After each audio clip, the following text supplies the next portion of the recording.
Here we go. Cool. All right, everybody. Thanks so much for joining us again for the 125th installment of Business Casual Basketball. I'm Aaron Washington coming back at you guys on the mic here.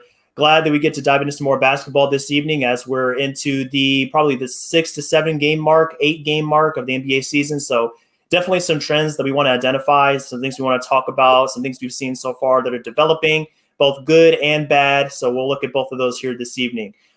Two of the guests here on the podcast joining me here. We're gonna tag team this thing, so to speak. But it's gonna be a Rom here that you guys saw last week on my last podcast. We talked about our side note trade clause a little bit, so we're gonna dive into that a little bit deeper here today in the second half of the podcast.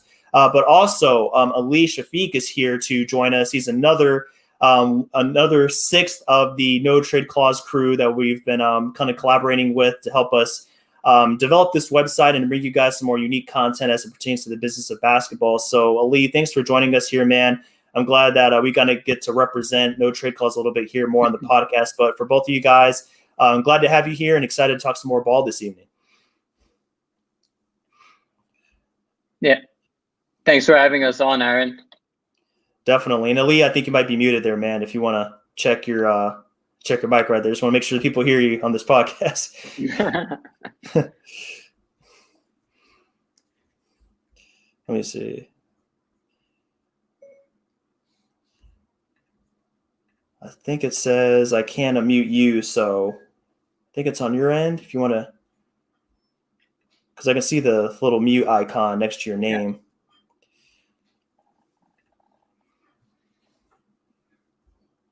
Something about a mic isn't connected, so maybe you just need to disconnect whatever mic you have on your end or the headphones. Okay, can you hear me now? Yeah. Yeah. That's better. Okay, cool. I don't know what just happened. It's all good. It's all good, man. Sometimes we have technical difficulties, and that's a part of the business. But in any case, guys, I'm glad to have you here back to talk about basketball. So before we get into the formal content, of course, I want to shout out a few sponsors that we have here at Unwrapped Sports. So, of course, first of all, we have our unique apparel available at teespring.com/store/unwrapped. So if you guys want to check out some unwrapped apparel, that's where it's going to be located. We have all kinds of different products for you guys to check out. So be sure to give that a look if you want to get suited up. Winter gear's there. It's going to be there for the summer. We're going to have some more stuff coming out. So be sure to check that out. Also, mybookie.ag is here if you want to use the code USN100 to get your deposit doubled on the way to some bets and getting some money here for the season. NBA, NFL, all that good stuff. Be sure to check that out as well.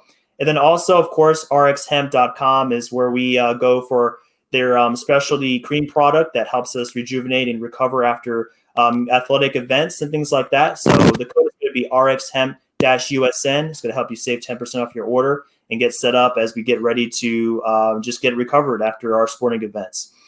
So now that is addressed, Ram, Ali, let's get into some early season developments that we've noticed here through this NBA season. So the first topic I wanted to address with you guys is something that I'm sure a lot of other people have noticed. The amount of blowouts that we have in the NBA so far, like it's just really insane. Like how many games have grown to a 20-point lead and they're just staying there. That's the other thing. They're maintaining that status and then they're growing.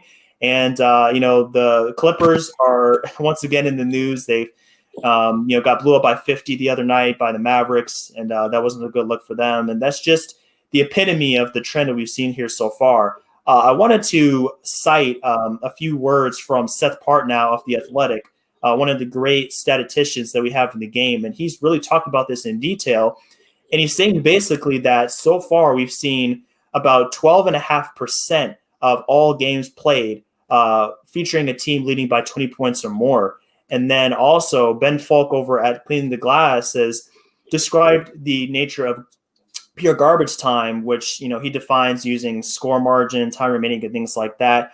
That's grown from 5.4% last season to 3.6%. So that pretty much goes to show like how many more games have been blowouts this season. But Ram and Lee, I wanted to ask you guys, like, do you guys have any theories as to why we're seeing so many more games grow to 20-point plus leads and why they're staying there throughout the duration of a game? Well, I think a lot of it has been because of the fact that, in the last 10 years or so, shot selection has changed so much. Teams are taking so many more three-pointers, so leads are not only staying, but they're also being extended as well. And, you know, I feel like it kind of also plays a role in the fact that there's no fans in the stands either. So I know in areas they do allow some fans, but obviously they're not going to really make a big difference in terms of, compared to like a big crowd or something. But I Right. do feel like that crowd plays a big role in the in the you know taking the lead away, coming back into a game, things of that nature. Um, there's a general malaise, I feel like, when we do witness a breakout in today's like current environment. That energy isn't there. Guys are kind of checked out, and I don't blame them, man. I mean, it's been a very awkward year to the start, and obviously with the pandemic, there's just been that cloud hovering over us. So it's definitely been an odd year, odd start to the season. Agreed. Yeah, and I'd like just to echo what Ali said. First of all, about the evolution of the three-pointer. There's so much high variance that's tied into that these days we're going to see a lot more blowouts than we did even 5 years ago, even 3 years ago. The amount of 3 points taken these days is at an extreme rate, and also the pace of play nowadays is like much faster than before, which can also lead to greater variance in games today. And I think that plays a big role as to why we're having so many blowouts to start off the year. Absolutely, guys. Like those are two great points, and I've really noticed that. Like, where we're talking about 3 point variance, I've noticed the games so far. It's just kind of like a luck thing, with 3 pointers. Mm-hmm. One team will start off like 7 of 8, and then the other team is like 1 of 9 or something like that, and that just drives the lead up so much so fast. When so many teams now are shooting 40-45% of all their shots from three. And then when you introduce that level of variance, it can just wildly swing games very quickly. So definitely great points. And with the fans, it's unfortunate that the teams don't have the benefit of home court advantage so far. And Seth also touched on that in his article. So basically what he was saying is usually home teams have a 3.5 point advantage when they're at home. But now that's dropped to about a 1 point advantage because they have either no fans or very limited amount of fans. So that just doesn't provide the same level of firepower if teams are behind to be able to get back in that game. It's just kind of like, well, we're down and we don't really have the mental capacity. We don't have the physical just drive to get back in that game. And it's just a combination of those factors, I think. So definitely right on the money when we're kind of talking about those two topics. Yeah, I think teams are also experimenting with lineups a lot more because they didn't get really a training camp that or a preseason that is that they are accustomed to. So you're seeing coaches kind of play around with lineups more, and I'm sure we'll talk about that more later in the pod in terms of teams and stuff. But there, it's also that the quick turnaround, free agency. I just feel like it was like 2-3 weeks ago. So fast. Yeah. So guys are still not only finding their way, finding their identity and role on the team, but also just probably getting to know a lot of these guys too. So. Right. Yeah. That's gonna hurt. Like, go ahead, Aram. Yeah, I was just gonna say, even like the teams that we're seeing blow out other teams is completely unexpected. We're not seeing the Bucks blow out the Knicks or the Bucks blowing out the Pistons or something like that. We're seeing kind of lopsided lower tier teams blowing out those big teams or mid-tier teams blowing out the big teams. So just the nature of these blowouts is kind of something we've never seen before, and really goes back to the fact that does it have to do with the lack of fans in the stadium? Maybe those lower tier teams don't feel more confident without having like the home court against them when they're playing road games. So yeah, for sure. And we're talking about continuity and just the fact that some of these teams had a very short layoff. It's pretty interesting. Like, some of these teams had 9 months in between games. So I think that's why sometimes we look at the Knicks, we look at the Magic, maybe other teams that have been off longer, maybe the Hawks, teams in that situation, like they're just coming out of the gates. And, there might be a little bit of a psychological advantage for them, maybe just in terms of how driven they are to perform since they haven't played in so long. Like, I know for a fact that, maybe if you're Trae Young or someone like that and you've been out for so long, like you step foot on that court and you're just flying. Like you just have waited so long to be back into action. I'm sure that has a part to play as well if we're really trying to break this down. Yeah, I think continuity will play a huge role in who is successful in the regular season this year.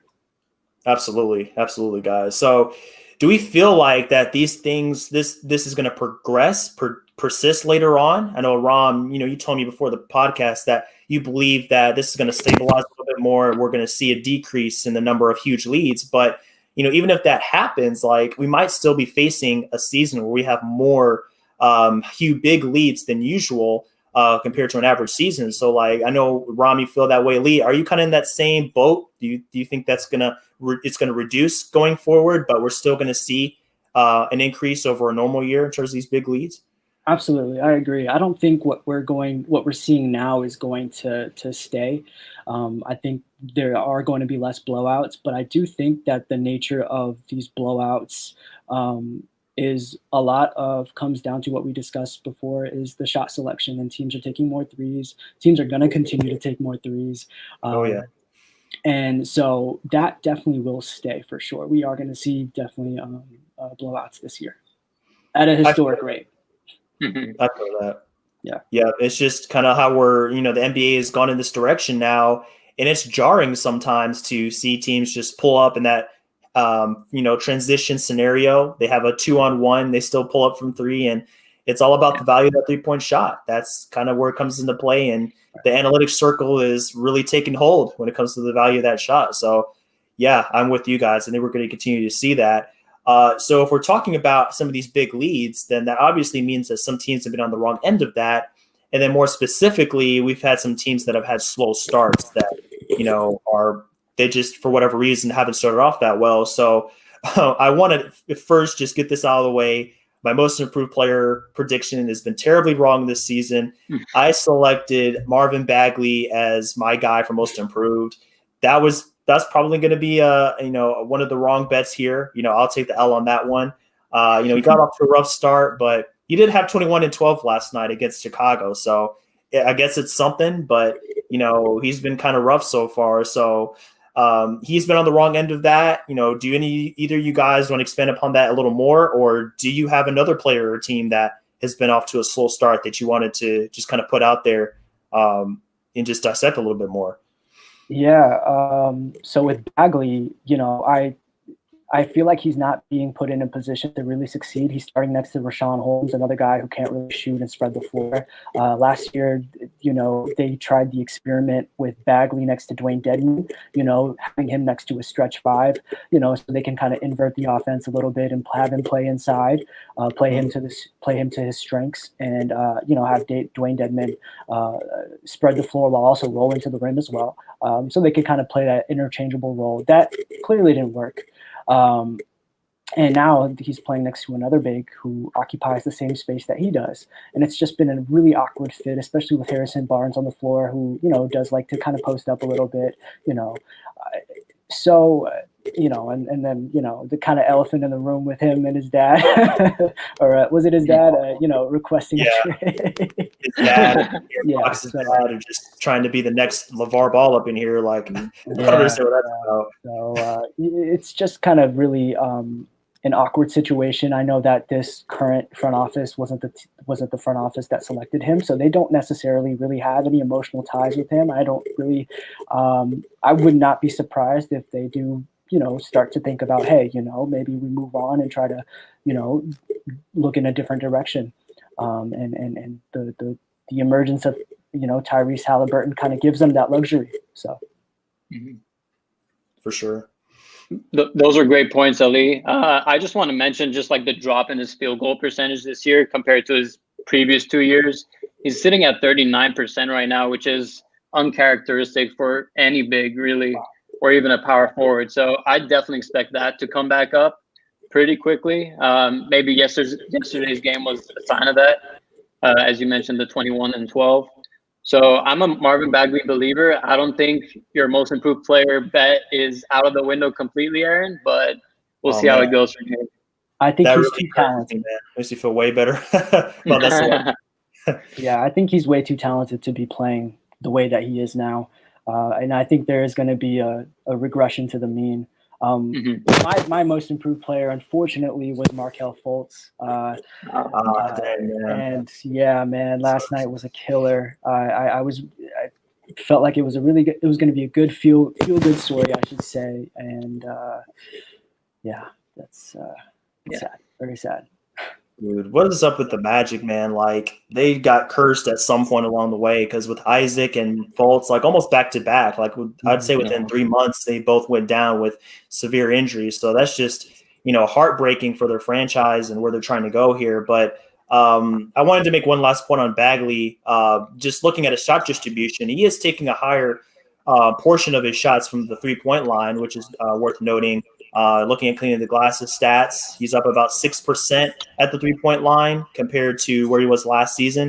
And he's taking less shots at the rim. So it's interesting that he's taking less shots in there, but he's shooting worse. I don't know if it's just confidence is in there, his kind of shot. And, it's probably because of Holmes' nature of playing. And Holmes is an interior player by nature, so it probably pushes Bagley out a little bit more. But I'm hoping that since, it really is just tough with him. Like, is he a 4 or is he a 5? Like, I still don't know. 3 years in, it's still like a weird question that we're trying to answer. So maybe if we can get somewhere closer to the resolution of that, he'll find himself a little bit more. But just praying that this 21 and 12 isn't an aberration. It continues. So I don't look quite as bad with that prediction I threw out there a little bit earlier. He kind of falls into that John Collins conundrum where, you're defensively, you want him to be a 4, but he kind of have to play him as a 5, but can't hold up as a 5 defensively. So no. Yeah, absolutely not. Yeah, I think he's one of those guys that you start at the 4 and want to finish at the 5. They're kind of too short to start at the center in a typical scenario. But yeah, I think start him at the 4 and then finish games with him at the 5 if you believe that's the best way to go down. Probably. But looking at Fultz again, like, it's really tough because he's starting to kind of find his niche, and it was really huge for a guy that's had so many hardships to this point. People had doubted him in Philadelphia. He'd had mental issues. He'd had, whatever happened with his shoulder hampered his progression, and his shot has still been kind of iffy. I think he took strides as a mid-range shooter, just at least getting some kind of shot going outside the paint. And then with his finishing, it had been on point too. Like, he's a very athletic player, very good inside, very crafty. He has a lot of different moves to create separation. So it was tough to see that. But the good thing about modern technology, modern science, is that an ACL injury is not the end of the world for you. Just look at Zach LaVine as an example. Like, you would never know he had an ACL injury. He looks just as explosive as he did before. So at least we can take just like kind of really drive that point home. Like, Fultz is not done. He'll be back. It'll be a little bit, but he should be close to 100% when he returns, whenever that is. I agree. I mean, we're seeing guys come back from Achilles, and I mean, John Wall looks great. Kevin Durant looks great. And shout out to modern medicine, man. Yeah. The evolution of sports science. Yep. Absolutely. And modern medicine. Yeah, and I will say, like, Ram, it was just a week ago that we talked about that extension that he received from the Magic. Yeah. So shout out to him securing his bag before he got hurt, man. Thank God. There you go. Like, it's easy to say, like, oh, just push it away a year. You can get better offers and restricted free agency. But for players and agents, we have to look at this side too. Like, injuries are real. And, on any given night, your whole career could be in jeopardy. So good on him and his agent, because, I mean, that was like right before this injury. So the timing couldn't have been better. So at least that was secured before the injury happened. So there are some silver linings to this. It isn't all bad news from the perspective of Fultz or the team, really. Yeah. I mean, yeah, even looking at the Orlando Magic, they're doing well to start off the year, but realistically, they don't have any aspirations to win the championship this year, next year. So you get to keep Fultz for longer than you might have done at restricted free agency. Let him recover for a year, and then try to build your team, and then get better 2 or 3 years down the line. True. That's the way to go right now. But another guy I wanted to touch on, just he hasn't been there so far this season, and I think it goes back to me again. I might be at fault. I'm a curse. Like, I drafted Jimmy Butler in both of the fantasy leagues I'm in right now, and sure enough, he had a tough start to the season, ankle injury, missed 2 games, but he did kind of show some flashes last night with 9 of 19 shooting, but he did have 26, 8, 3, and 3 blocks. So Jimmy is starting to come back a little bit, but it's just taking him some time. Now, is that a product of the short layoff? Does he need some time to get going? Or is it a symptom of a bigger problem maybe that Jimmy Butler and the Heat are facing right now? I definitely do think that it's a product of a quick turnaround. I don't think that, I think the 2 teams that made it to the finals, the Lakers and the Heat, didn't go into the season thinking, hey, we're gonna, go full blown and play at 100%. We're seeing the Lakers excel even at what we'd say, what are they playing at, 75%? I think the Heat have definitely a long way to go in terms of finding their groove. They're I believe the last time I checked, they're definitely top 5 in turnover percentage. So they're turning the ball over a lot, and they're starting Harrow as well at point guard, with Dragic coming off the bench again. But I think Butler will definitely find his groove again. And he is on the older side now. He's 31, I believe. Correct me if I'm wrong. Maybe close to 31. Yeah. Mm-hmm. So he's definitely past 30 now. But I don't see him as a guy who's gonna 32, 33. He'll definitely still be in the prime of his career. Obviously he's incredibly conditioned all the time. He plays in Miami, who has very strict conditioning rules and a culture that keeps everyone in check. So I wouldn't be too worried. Agreed, man. Yeah, and Jimmy Butler hasn't been the most healthiest player throughout his career. You can attribute that to the Thibodeau days if you want to, or just based on his body. But yeah, I think he'll come back too. He's playing his lowest minute total since like his second year in the league. So once he starts ramping those minutes back up, I know the Miami Heat probably want to like conserve his body until the playoffs and stuff. But first, they have to make sure they get into the playoffs, and then see what happens from there. Yeah. Yep. I think we can look at the Lakers as a blueprint of like how just wild it is, like what they're doing right now. They're 6-2. LeBron still looks like LeBron. Davis is killing, but the covets with that are LeBron is LeBron. Enough said. He's a different animal. Davis is still in his 20s. He's probably 3 or 4 years younger than Anthony Davis is right now.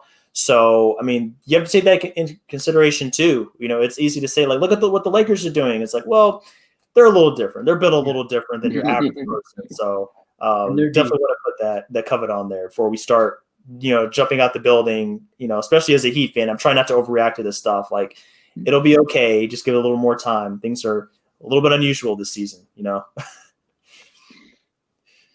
So just one more on this slow start portion here. Portland in general has been one of the teams I've been disappointed in so far. 25th in defensive rating, and that's something I thought would be a little bit better going in. But I think Nurkic is part to blame for that. I think some of the rotations are a little bit iffy. Cantor, Melo playing too many minutes. There's a lot of reasons we can blame this team for getting off to a slow start. So, any thoughts for you guys as far as it comes to Portland? Like, did you have them as high as I did at 3? I don't think a lot of you did, but Ali, is this surprising to you? Do you feel like they'd be a little bit better through 7 games, only at 3 and 4 right now? Look, I was just checking a couple hours ago. They're 29th in defense, only above the Timberwolves. So I definitely thought that was a huge surprise, considering I kind of had them in the middle of the pack in terms of defensive rating. And frankly, you know, I know there was a lot of hype around them being a third seed, and them having a great regular season. I kind of had them that was maybe their best outcome. I kind of had them more so in like the 4 to 6 range. I felt more comfortable putting them there. I thought the additions of Robert Covington and Derek Jones Jr. Wouldn't necessarily fortify their defense, but definitely increase the floor of their defense. And you know, I think it's not really a talent issue with them. I think, frankly, and last night we kind of saw this against their game against Chicago. They just haven't been playing hard. You know, with a team like the Blazers, who have great leadership, great coaching, you know, say what you want about Terry Stotts, but you know the guy knows how to lead and bring guys together. And sure. you know, Damian Lillard and CJ McCollum have definitely set an example for that. But they just have not come out with the same energy as they do in another, you know, years in the past.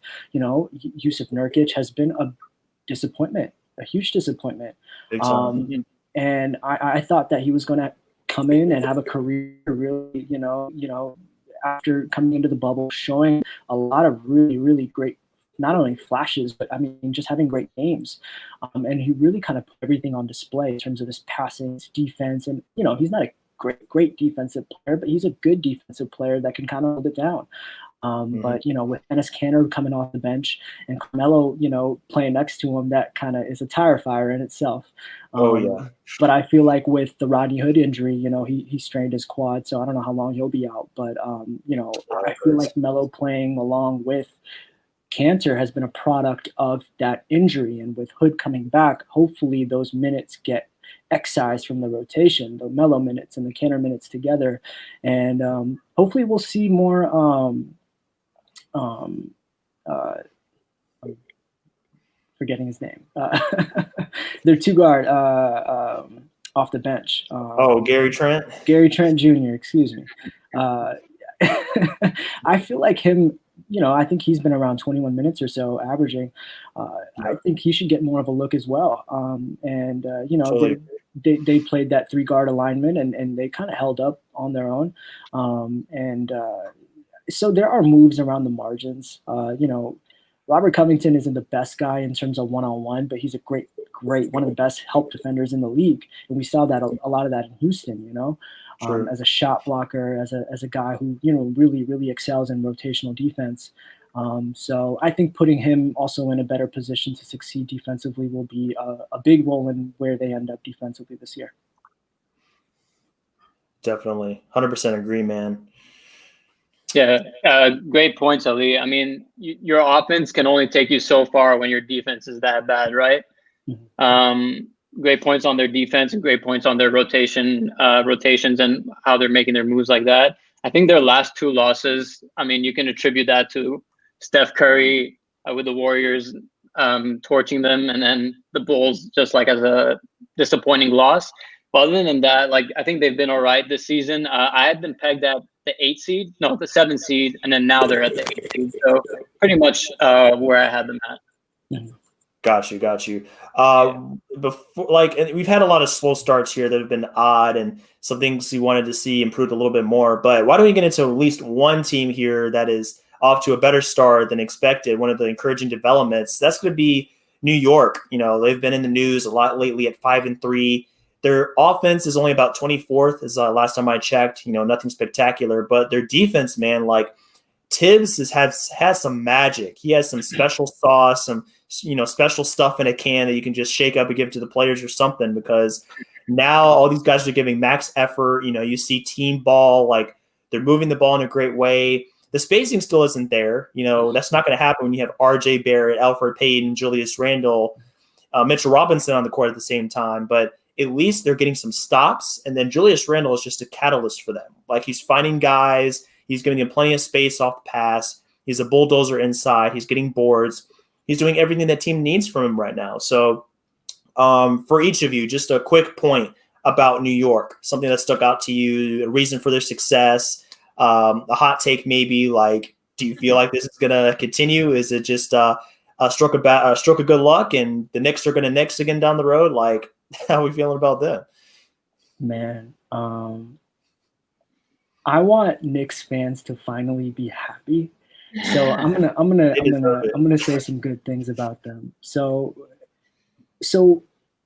their defense, so opponent 3-point shooting has been around 27%. So that will definitely regress to the mean, I'm sure. But Oh, yeah. the little things that you see when you watch the games, RJ Barrett is defending like crazy in terms of getting over screens, keeping his hands up, using his wingspan. You see Mitchell Robinson finally using his tools. Like there was a game, the game last night against the Jazz. There was a play that they ran for a Donovan Mitchell lob off of Ingles' screen, and the Jazz loved that play, absolutely loved that play, and Mitchell and Julius Randle just absolutely read it in a split second and broke that play up. I mean, this is stuff that you've just never seen before from the Knicks, breaking plays up before they actually happen. It's just little things like that. Guys are keeping their arms up, using their wingspan. You see guys are communicating, playing for each other. You see guys making rotations. So you can definitely see that Tibbs has made his imprint on this team. And offensively, I mean, look, they're going to struggle. We kind of figured that, and they're going to continue to struggle this year. Elfrid Payton has been a nice surprise. I wouldn't say surprise because, I mean, the dude is talented. He just maybe playing in a heavier role or being burdened more so. He's doing a good job of getting into the paint. Obviously with their lack of shooting, that really isn't getting much, but he's finding guys and getting good looks. Julian, man, it's been really fun to watch him the full of that offense. Finally, see him be finally seeing his talents be put in the best position to succeed. So, as a passer, playmaker, definitely has been my favorite part of his game ever since his Kentucky days. I saw a lot of Lamar Odom in him when I saw him in Kentucky. So it's been nice to see him kind of flourish a little bit and play this way. So, yeah, man. Yeah, I mean, as a Laker fan, seeing Randall do this is a great sight indeed. 23 points per game, 12 rebounds per game, 7.5 assists per game. Is this even the same Randall that we drafted? I'm not even sure. He's completely gone above and beyond expectations, I think. And I really like what Alec Burks has done in like his 3 games played. He's been super solid. I think he's coming off the bench and providing a lot of spark for them. I'm not sure if he's starting or he's coming off the bench, but yeah. Yeah, Austin Rivers as well. Mm-hmm. Oh, Austin Rivers, man. I cannot believe he had 14 straight, but I had to look at that play. So I was like, 14 straight points in the fourth quarter. Wow. There's a lot of guys in here that just care a lot about winning. And Rivers, we gave him crap about joining the Knicks. And he's like, wow, I can't wait to join the Knicks. We're just like, who says that? That makes no sense from a free agency perspective, but he's bearing it out. He's living it out. He's been fantastic. And I'm super encouraged by Mitchell Robinson in particular because he is a guy I've had high hopes for a while when it comes to defense. I see him as the next coming of Rudy Gobert, just with his length, his ability to finish lobs, play defense, and that's starting to materialize a little bit. I saw some clips on Twitter from last night's game, and he's being disciplined, staying down until right as a shot goes up, smacked one of Donovan Mitchell's shots off the backboard. Just the timing has always been there for him. It's just harnessing those gifts that could really just increase his ceiling to be one of those defensive player of the year guys. I think he has it in him, and I think we're seeing some signs of that. It's awesome to see, but kudos to the Knicks fans for sticking with that team through all this. They deserve a little bit of positive developments, if we're being honest. But if you guys, they're super hungry, man. If you guys are ready, let's go ahead and just briefly talk about what the 3 of us, along with 3 other people that are not on this call, have been working on for the better part of, I'd say, about 4 months now, and that's notradeclause.com. You guys could see the tab right there that I've kind of brought up. That's where you can find us if you want to see our work. And then what I'll also do is go ahead and share my screen so that you guys know exactly what we're doing here so far when it comes to the site, if you want to go ahead and look at it and just get a feel for what we're doing. So this is what we're doing so far, guys. So this is the site. This is the homepage if you want to look at some of our features and what we're going to be bringing to the page. So I wanted to cover a few things with you guys about what we're doing so far. So our little blurb we have on the homepage is something that can kind of really tell you guys about what we're going to offer, what our mission is, and it's all about just bringing you guys some content as it pertains to the business side of basketball. So that comes down to cap sheets, it comes down to some of the transactions you'll see in the NBA, a calendar to keep up with relevant events, some cap terms, a draft picks page, with all that stuff, and some articles that we're going to be bringing your way pretty soon. So that's really our mission. It's about the business of basketball and helping you guys keep up with that and just be educated and informed when it comes to what teams are doing on a day-to-day basis. So these are the resources we offer. I could, if one of you guys want to expand about this a little bit more, I know you guys have been working on pages individually, but Aram, Ali, do you guys want to tell the people a little bit more about what they can expect from us from some of these pages? Maybe the pages you guys have been working on specifically in the past few months for the site. Yeah. So specifically, so first and foremost, let me just say, I've been blessed to be able to work with this team. Like these guys are awesome. They're amazing. They're incredibly smart. And we're definitely really excited to kind of put all this together. And it's been a lot of hard work, and it's going to continue to be a lot of hard work, but it's been a learning process. And with me personally, I've been focused more so on the free agent list. And then also, some other stuff as well. With the free agent list, what you'll be able to do is hopefully we'll have a filtering system down the line, but you'll be able to see who our free agents are in terms of restricted free agency, unrestricted, who got rookie team options, things like that. Also, there'll be a list of guys who more so like a waiver wire, like guys that got cut in the training camps, things like that. We'll have a list of those guys as well. Also, I've been focused on like building visuals and stuff. We really kind of want to. There isn't really a market in terms of kind of visualizing what the salary cap looks like, what the CBA looks like, and all that entails in terms of different players of that nature. Whether it's free agency down the line, whether it's trade lines, things like that, really kind of visualizing and putting it into not necessarily layman's terms, but making it more visually appealing is something that I definitely want to be focused on. So on IG and on our website itself and Twitter, we're going to be focused on definitely pushing a lot of visuals and breaking the salary cap and the CBA that way as well.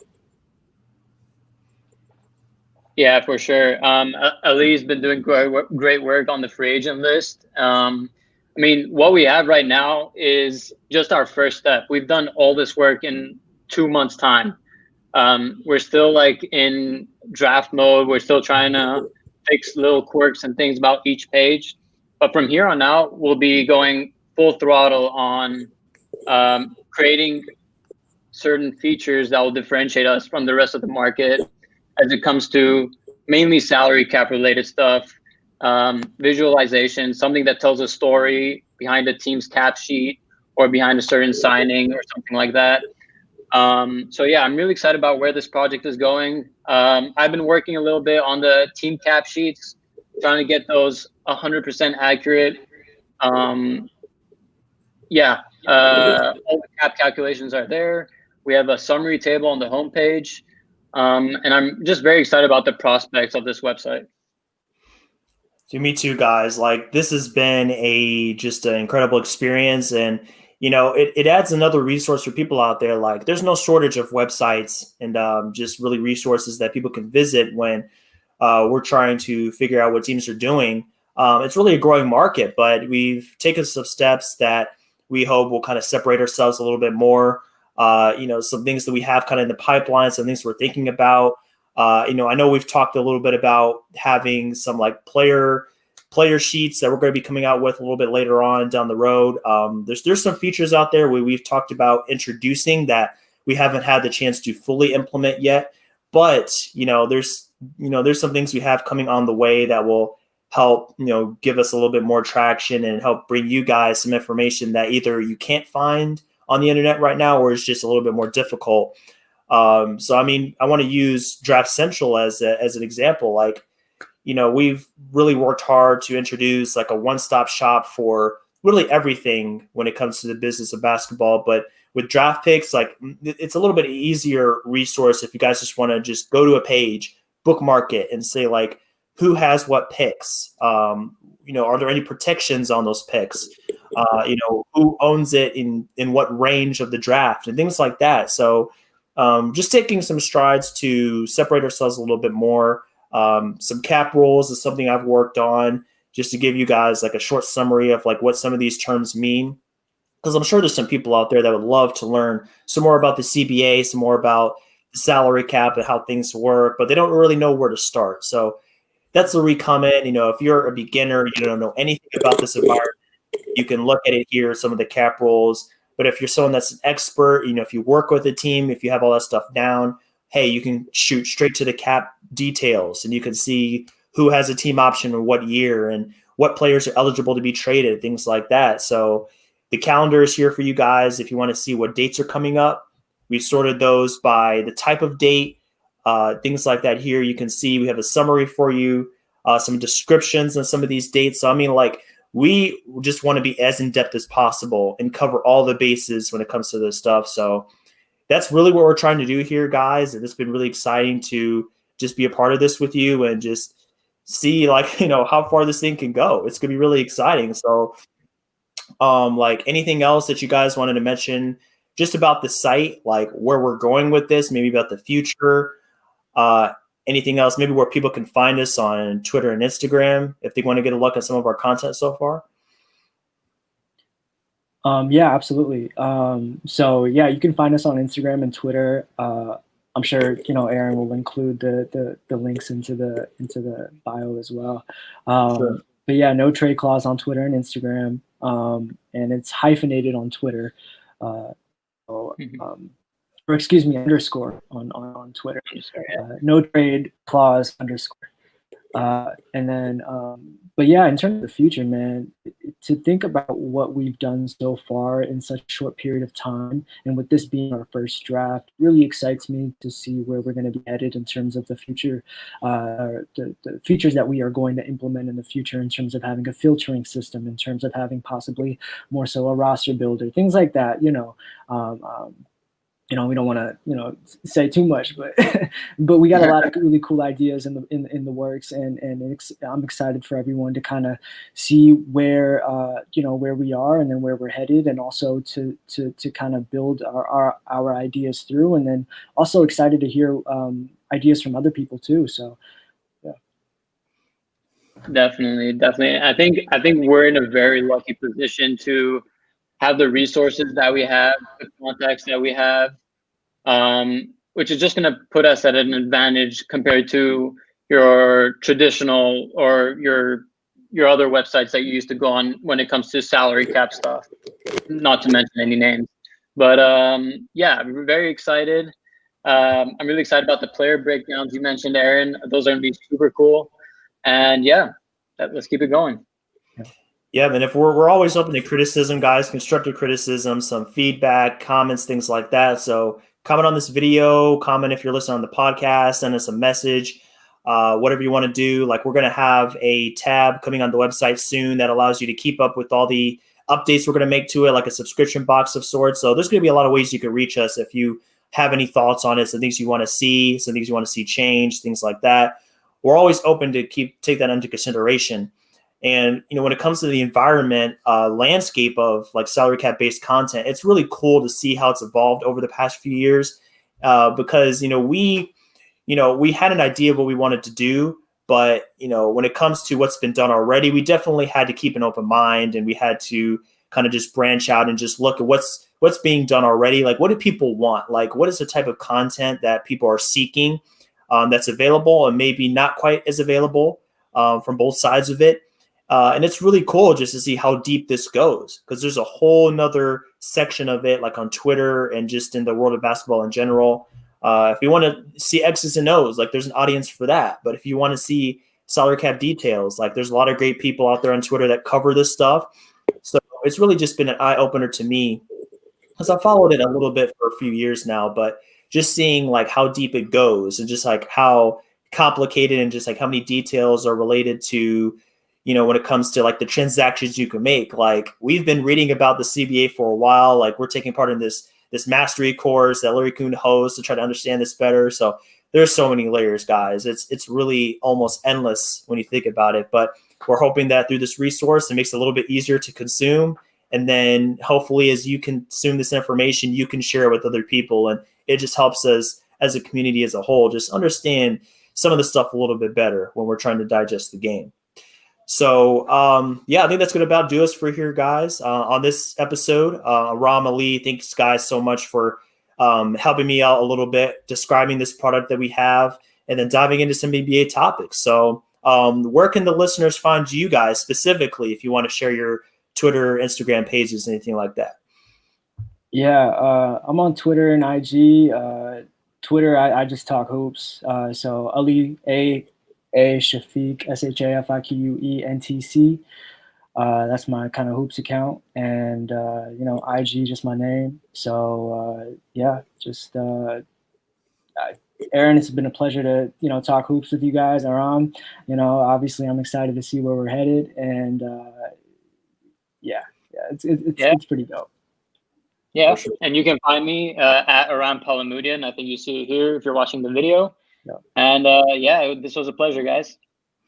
Yeah, same here, guys. For Business Casual Basketball, you can find us at BC Basketball at Twitter and Instagram. BC Basketball 2 is our handle, and then bcbasketball.info is going to be the website. So a lot of plugs here, guys. Bear with us as we got to shout out all these different sources, but just goes to show, if you're looking for content, if you're looking to become educated, then there's no shortage of places where you can look to make that possible. So thanks so much for joining us here again on this episode. We'll be back next week, of course, with some more NBA analysis and some great content here. But until next time, guys, enjoy this NBA season. Enjoy the rest of your day. And we'll be coming back at you with some more NBA content real soon. Appreciate you.